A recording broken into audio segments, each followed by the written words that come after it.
Bom dia, boa tarde, boa noite, caros telespectadores. Sejam muito bem-vindos ao Jornal Joia.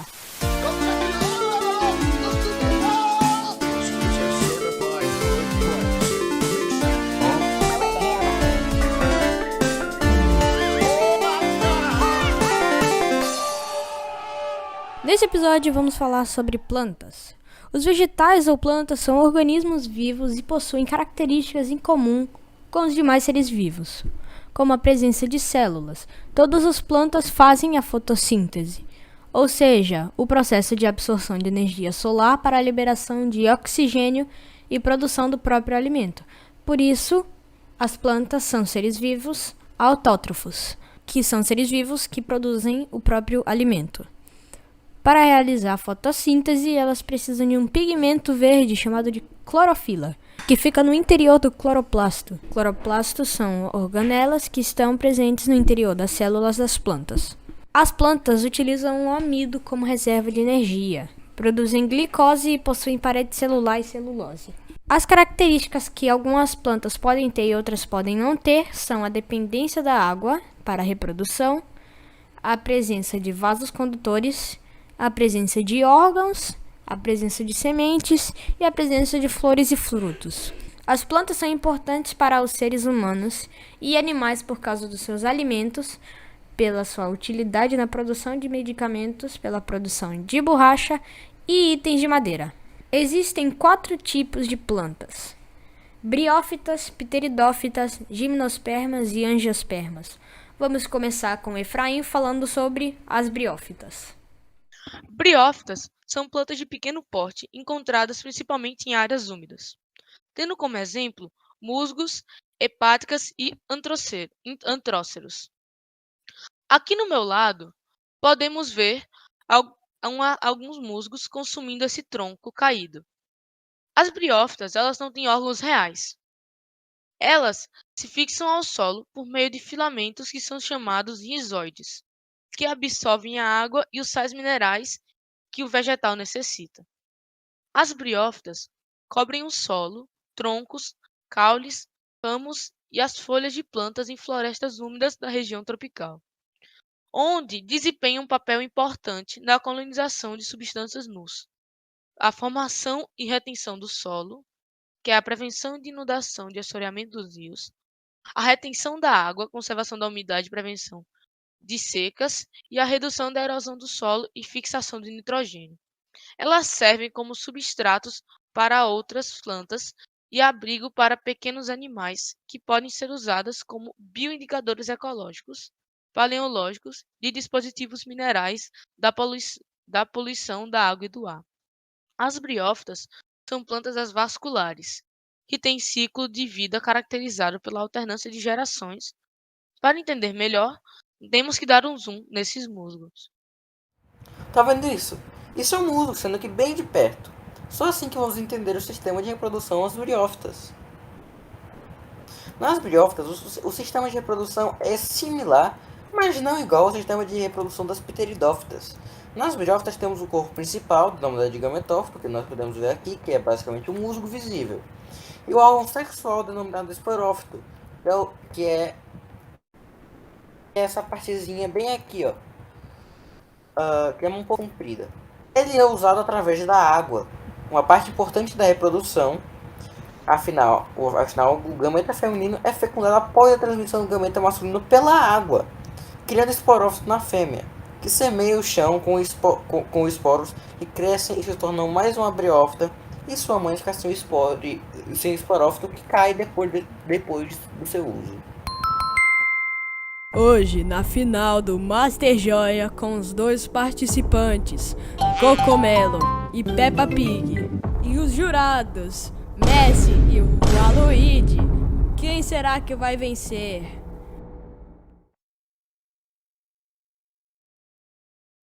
Agora o Gabriel Café vai falar sobre as pteridófitas. Pteridófitas são plantas vasculares, ou seja, que apresentam vasos condutores de seiva. Essas plantas não possuem flores, sementes ou frutos. As pteridófitas são as primeiras plantas vasculares, o que lhes permite, após a absorção da água e nutrientes do solo, transportá-los por todo o vegetal. O ciclo de vida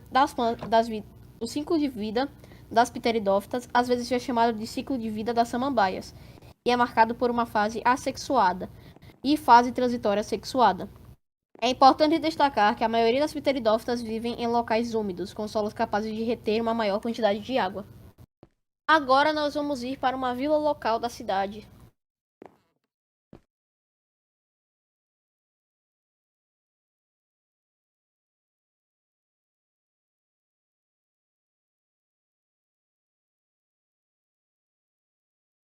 Agora estamos em uma vila local e vamos descobrir um pouco mais sobre as pteridófitas através do dono da maioria das coisas dessa vila.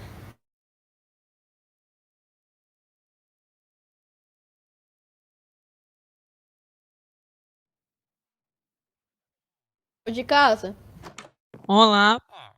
eu e minha equipe estamos fazendo um estudo sobre as plantas pteridófitas. Você sabe de alguma coisa? Nossa, coincidentemente, a gente tem uma plantação dessas plantas aqui na nossa vila. Você poderia me levar até elas? Claramente, eu posso. Me siga, por favor. Aqui temos várias plantas. Em alguns exemplos temos samambaias, avencas e cavalinhas. Certo. E como é que é o sistema produtivo dessas plantas? Reprodutivo. Acontece um ciclo de alternância de gerações independente da água e da fecundação e apresenta um esporífito como fase duradoura. Qual a importância dessas plantas? Elas possuem um papel muito importante na manutenção da umidade do ar e são frequentemente utilizadas como suporte para o desenvolvimento de espécies epífitas e briófitas. Muito obrigado pela entrevista, senhor. De nada. Tchau. Você me derrotava por quê, moleque?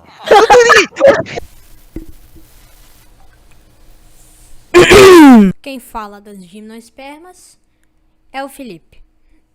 Gimnospermas são plantas de alto porte, como pinheiros e árvores que são vistas no sul do país, que são reconhecidas por ser muito grandes. Elas têm uma reprodução não sexuada, que acontece pelo ar. Elas caem no chão e geram mais plantas, o que se chama polinização, ou até mesmo através da pinha, uma fruta com a semente chamada popularmente de pinhão, que é a semente da araucária. Um dos exemplos mais famosos dos gimnospermas, que é inclusive encontrada geralmente no sul do país. Pinheiros, eles são um dos principais grupos dentro do grande grupo das gimnospermas. Eles geralmente ficam em lugares frios, são bem altos, e ao contrário do que a maior parte das pessoas pensam, ele não é o produto do... No caso, ele não produz o produto chamado de pinhão, ou pinha. Pinhão sendo a semente e pinha sendo a fruta. Isso é o caso, na verdade, das araucárias. Como você pode ver, o caule delas é bastante grande. Elas ficam no sul do Brasil. E também lá em cima tem um tipo de chapéu de galhos e folhas. Elas são as verdadeiras produtoras das pinhas e pinhões. E elas semeiam o solo para reprodução através das pinhas e até do ar. E por último, as angiospermas, que quem vai falar é o Paulo. As angiospermas são plantas vasculares que apresentam vasos condutores, com sementes que apresentam como características mais marcantes a presença de flores e frutos. O termo angiosperma vem do grego angeion, que significa urna, e esperma, que também significa semente. As angiospermas são o grupo das plantas mais complexos, caracterizados por apresentar flores e frutos. Os principais exemplos são as flores ornamentais, como rosas, orquídeas, violetas e aquelas com frutos comestíveis, como macieira, bananeira, coqueiro e etc. Elas são vasculárias, têm raiz, caule e folhas. Tem sementes, que são óvulos fecundados e desenvolvidos. Tem frutos, que é a estrutura que envolve e protege a semente, além de ser o ovário desenvolvido da planta. A reprodução das angiospermas se inicia com a polinização. A polinização é o transporte do grão de pólen da antera até o estigma, onde se forma o tubo polínico. Ao se instalar no estigma, o grão de pólen germina e forma o tubo polínico. Este cresce através do estilete até atingir o óvulo. No ovário, a principal característica das angiospermas é a presença de flores e frutos que envolvem e protegem as sementes contendo o embrião. Por terem os órgãos reprodutores bem visíveis e produzirem sementes, as angiospermas, assim como as gimnospermas, são chamadas de fanerogmas.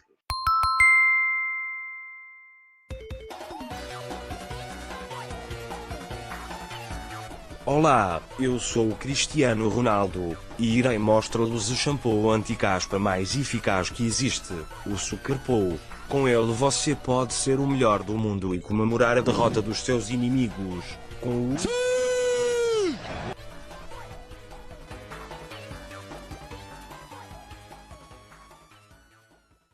Eu vou falar algumas curiosidades sobre as epífitas.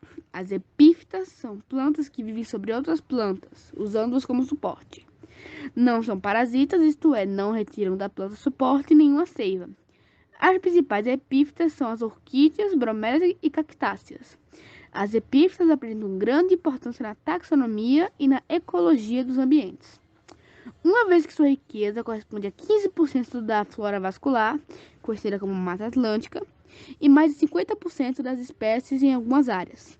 Elas são encontradas em grande maioria em florestas tropicais úmidas, em especial florestas neotropicais, sendo raras em ambientes com temperatura baixas. Globalmente, elas alteram a umidade da região, das copas das árvores, uma vez que elas retêm uma grande parcela importante da água, da chuva. Deste modo, elas criam um microclima mais fresco e úmido, reduzindo a transpiração e a perda da água das árvores. Então, infelizmente, é isso por hoje. E até a próxima edição do Jornal Joia. Tchau!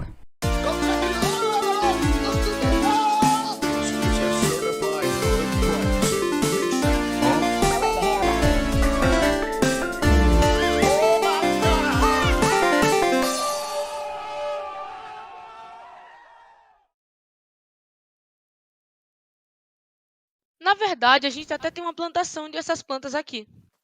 Pode me levar até ela? Claro.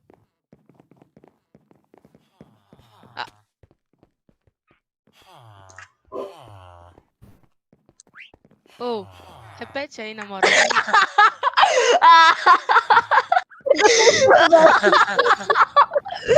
Cristiano Ronaldo. Fanerógamas, fanerógamas, fanerógamas, fanerógamas, farenógena, farenógenas, farenógena, fanerógamas, fanerógamas, fanerógamas são encontradas em todos os ecossistemas do planeta.